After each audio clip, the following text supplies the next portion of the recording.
What do the New England Patriots do with wide receiver JuJu Smith Schuster, who they just signed only a year ago to a 3-year, $33 million contract? Let's break down what they could do and the odds of him making the roster.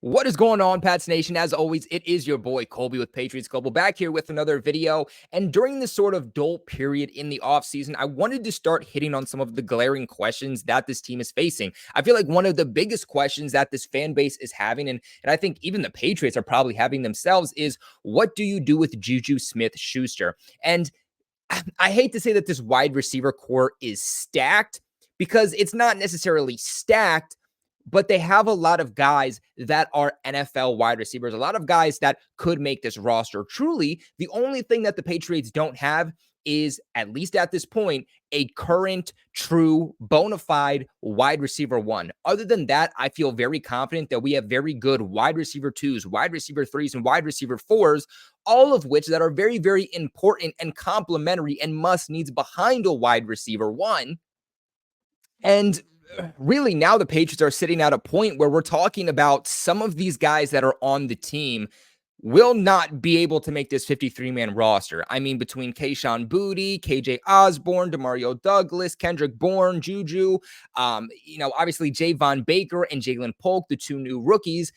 From a numbers standpoint, not all of these guys are going to be able to make the roster. So, I mean, we're talking about some guys that really in any other given year would have been locks to make this roster, could be on the outside looking in, whether they are cuts or whether they are trades, maybe after post-June 1st. Now, regarding JuJu, one of the biggest questions amongst Pats Nation was, why did you not release JuJu earlier this offseason to try to create yourself some more cap space, right? Like, you released Devontae Parker. Why didn't you also let go of JuJu and try to just completely revamp this wide receiver core from what it was not just last year, but over the last several years? The reason that they did not cut him pre-June 1st was because if the Patriots did cut him before June 1st, they would be taking on $12.2 million in dead cap, and they wouldn't free up anything.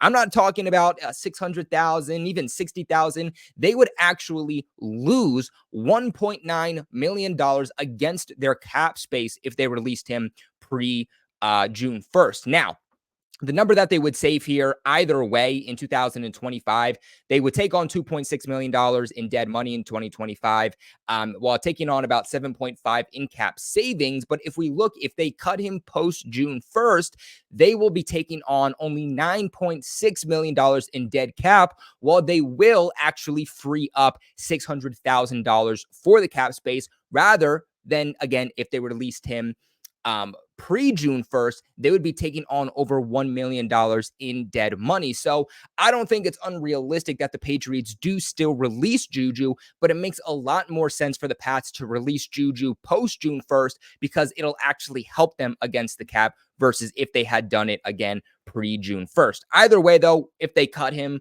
at any point in 2025, those numbers are still going to be the same. But if the Patriots look and they try to trade JuJu post June 1st, this is the most ideal situation. No matter what the package is, whether the Patriots get a 7th round pick in return for JuJu, or if they just swap him for maybe, 6th and 7th round swaps, that could also be a realistic trade in where the Patriots would only be taking on $2.6 million in dead money and would free up $7.6 million against the cap. Again, either way, those numbers are still going to be the same as they would no matter what the transaction would be for 2025. Before we continue on today's video, though, guys, I got to give a massive shout out to the sponsors of this video over at Aura. You guys have heard me talk about Aura constantly, and I'm going to continue to talk about them because this is going to help protect you. You guys can right now, with the link in the description box below and pinned in the comment section below, you are getting a free, literally a free 14-day free trial signing up with Aura, again, only with that special link below. And what Aura is an identity protection service.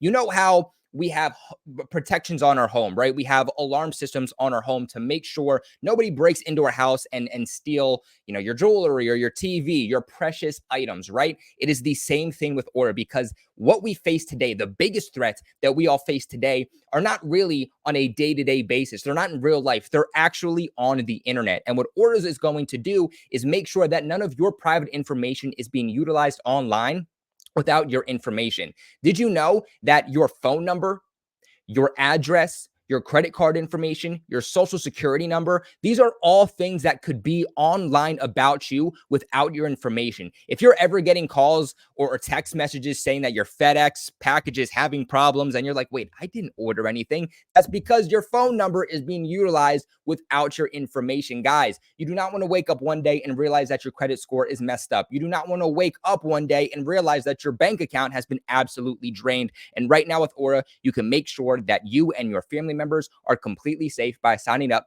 for that 14-day free trial.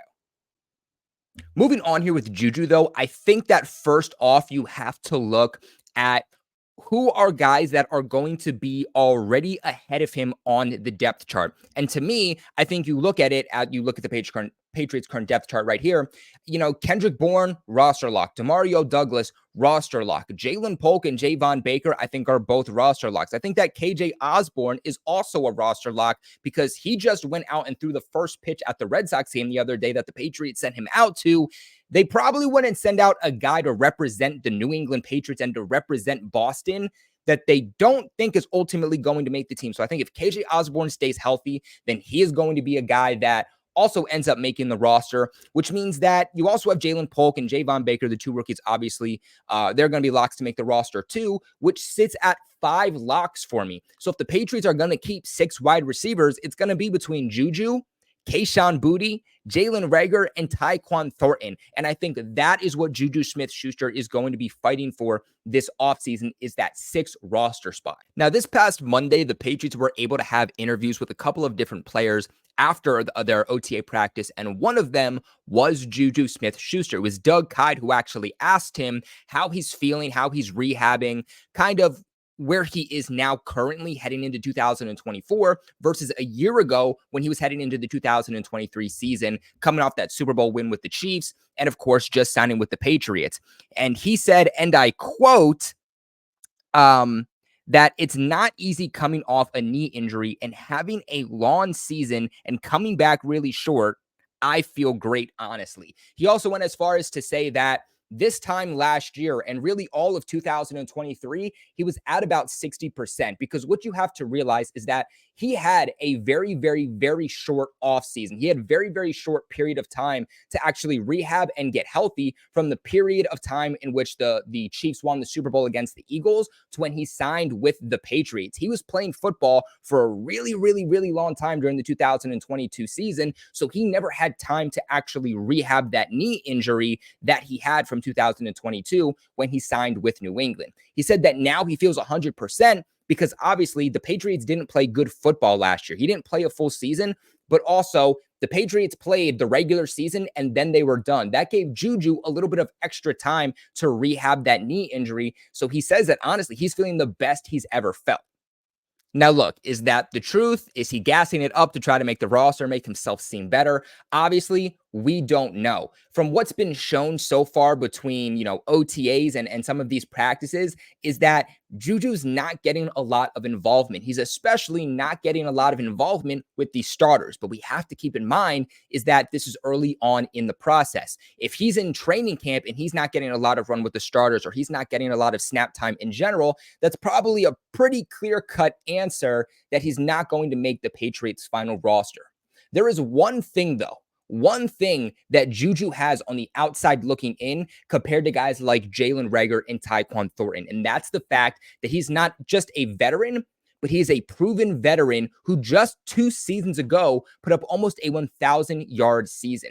The Patriots have a lot of young guys in this locker room. Whether we're talking about Jalen Polk, Javon Baker, they need guys to be able to go to be able to rely on and say, how do I run this route? Do you have any advice on this? And while, yeah, guys like Tyquan Thornton and Jalen Reagor will be able to give some insight, they're not going to be able to give the level of insight that somebody like JuJu Smith Schuster would be able to, because keep in mind, he has also played with 3 different teams now. Having that mentor veteran leadership goes such a long way. And even if it is just the 6th roster spot and JuJu comes in and he only puts up another 200 yards on the season, the value he brings might not necessarily be on the field, but it might be from more of a coaching standpoint and helping develop these younger guys down the road. And you might be saying, well, what about Kendrick Bourne? And Kendrick Bourne is also a veteran. I think that he could definitely help lead these guys and mentor these guys to a certain degree. But keep in mind, too, how much of Kendrick Bourne are we really going to see? We know that he is not going to be on the field at all for spring practices because he's coming off of a season-ending injury. We need guys who are going to mentor these young bucks ASAP. And while I do love Kendrick Bourne, and again, he will help mentor to a certain degree, he does not have the level of experience that JuJu does. JuJu has, regular season experience, postseason experience, Super Bowl experience, and again, experience with not just in this franchise, but 3 other franchises too.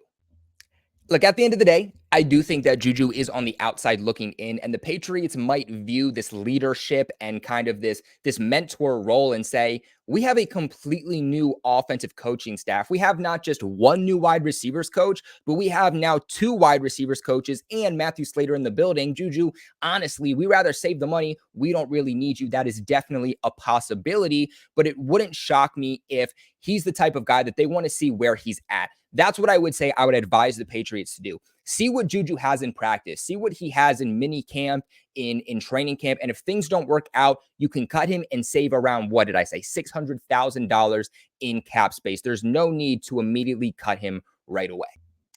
Honestly, the only reason that I would personally get rid of JuJu before the start of training camp, because injuries could also occur. You hope they don't, but it's just a part of football. Injuries could occur. Is that if you're able to get some type of trade package for JuJu, don't think about it and ship him off. A team that I would watch would be the Kansas City Chiefs. Their wide receiver core still isn't looking good. And with Rashee Rice probably down for the count this upcoming season, they could use more bodies at wide receiver than just having Xavier Worthy be that top guy for them behind Marquise Brown. So maybe the Patriots get a 7th round pick for the Chiefs in exchange for JuJu. Or maybe they do what I said earlier on, and the Patriots get a 6th round pick, and the Chiefs get a 7th round pick and JuJu Smith Schuster, essentially just offloading the player and his contract. What are your guys' thoughts, though, on the whole JuJu Smith Schuster situation? Do you agree with what I think New England should do with him? Or do you think, don't even overthink it, cut bait with him as soon as June 1st hits? Let me know in the comment section below. Remember to leave a big like on the video and, of course, subscribe to the channel for all of your New England Patriots news. Appreciate you all so much for watching. But, of course, most importantly, never forget, go Pats.